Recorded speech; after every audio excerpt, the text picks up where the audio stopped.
The 2019 27-inch iMac is still a great and powerful Mac to buy in 2020. Although the overall design feels a bit dated, it still has an industry-leading 5K display and fast processors in an all-in-one package. The only thing that can hold it back is the amount of RAM that it comes with.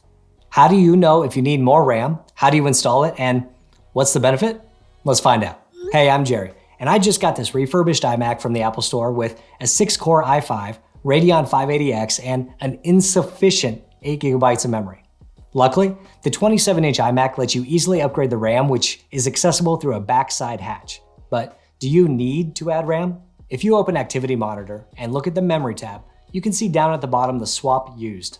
Swap memory is when the system runs out of real RAM and swaps the memory temporarily to the hard disks, which is much slower than your system RAM. When the computer needs that memory again, it needs to be first read back into the real RAM before your computer can use it. Over time, as you open and close applications and documents, some things are going to stay in the RAM. You have probably seen some apps start slower than usual if the computer has been on for a long time, or maybe you start seeing some beach balls. A reboot will usually fix this temporarily because it flushes everything out and starts the buildup again. Just as a couple of examples, we can run 2 tests with the built-in 8 GB of memory that came with this iMac, starting with Geekbench.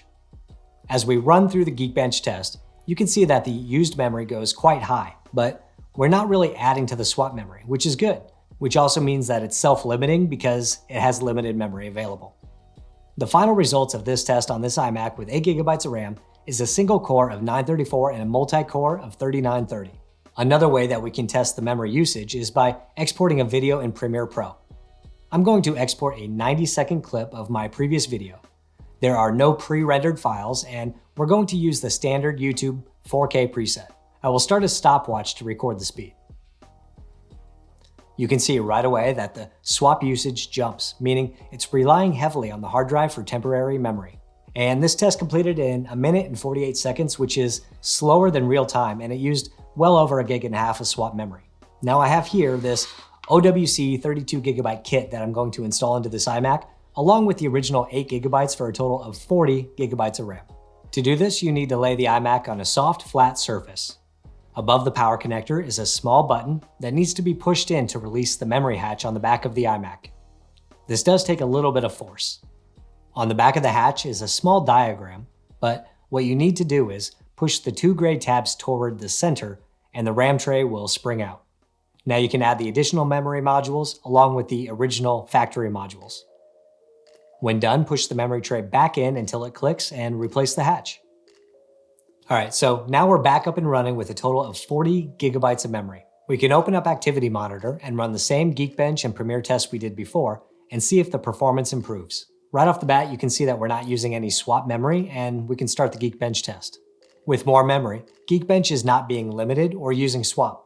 So the results that we're getting now with the same iMac, now with 40 GB RAM, is 994 for single core and 4543 for multi-core. So a small bump on the single core and about 15% on the multi-core, which isn't bad. Now let's export the same 90-second clip as we did before, now with 40 GB of memory. You can see that the memory usage is going up, but swap is staying at 0. The final export time with 40 GB of memory is 1 minute and 23 seconds. Compared to the 1 minute 48 seconds of the first test, that's about a 23% improvement. So although not a staggering difference in this iMac, there were some clear performance improvements. 40 GB of memory may seem like a lot for some users who do not edit videos or perform high-performance tasks, but you will see a big improvement in overall computing just jumping from 8 GB to 16 GB. When the system does not need to keep moving memory back and forth between the RAM and the hard disk, you will see a faster app opening and less beach balls. If you're looking to upgrade the RAM in your iMac or you have questions about it, let me know below. If you're curious about what I had attached to the back of my iMac, that's the 12 South backpack for iMac.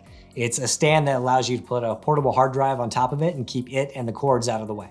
I've talked about this before, but a refurbished Mac is a great way to save a lot of money and still get a really high quality product. So if you're interested in that, you should check out my video over here about unboxing a refurbished 16-inch MacBook Pro, and I'll see you next time.